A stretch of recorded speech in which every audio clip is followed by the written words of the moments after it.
zeon desira Añorgan adierazpide propiok garatzen segitzekoa. Inauterian barruan eredu aproposa bilatzen ditu ginen, da iruditu zitzaigun bai eginda dauden edo azken hamarkadan sortu dian libertimenduen eredua oso aproposa zala Añorgan aplikatzeko. Orduan bai egia da inoiz ditugula hemen sorkuntzak egin, ideia hona ditu zitzaigula pixka bai dantzatalderekiko, konfinamenduan ondoren, 2 urte geldi egon ondoren edo dantzatzen nahitu geha, baina pixkat emanaldirik gabe edo emanaldi gutxi eginda, zerbait berria egin, zerbait berria aportatu taldeari, motivazio ekstra bat emateko.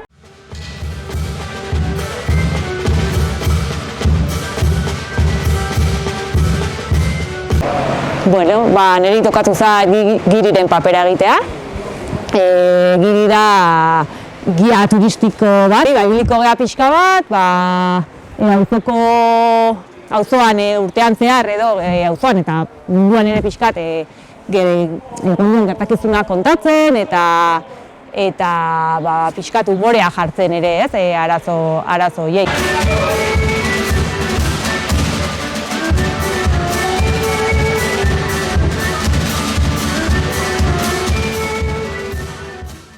Adostu zen, makil txikik erabiliko ziela, makila handi eta brokel dantza bat ingo zela.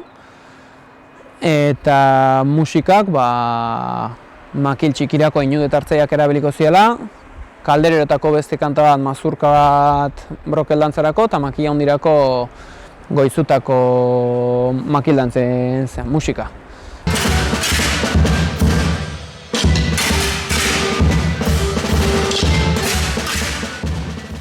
Nahi baldin badezuenik Giriren papera egitea, Asier Sotakarri behar dezue.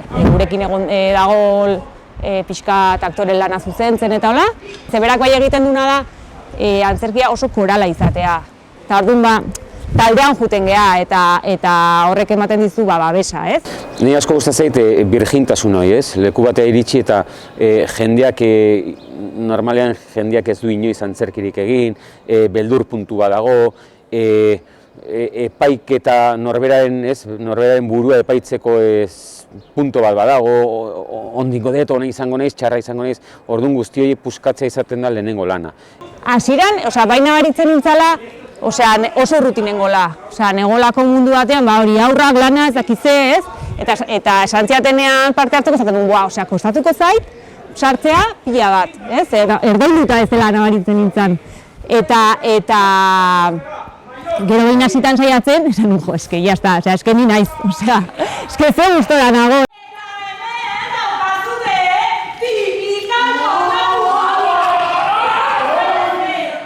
Horrelako ekimen bat aurrera eramatia auzoantzat ezinbestekoa, funtsezkoa dela esango nuke. Bai egunean bertan eta bai aurreko hilabetetan prestaketan auzotarrak inplikatzen ditugu, belaunaldi askotan lanean jartzen ditugu, eta emaitza oso importantea da, guztioi ematen digulako poza, baina prozesua bera ere auzogintzaren parte oso importantea da.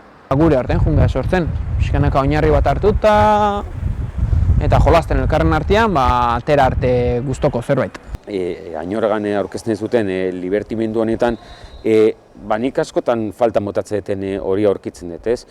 Eta da, inauteriak ematen dizun askatasun hori, baina beti ere atzetik datorren guzti hori, jakituri hori hemen sartzea, kaos honetan sartzea, oso polita da, azkenan kaos ordenatu bat sortzen duzu, oso polita.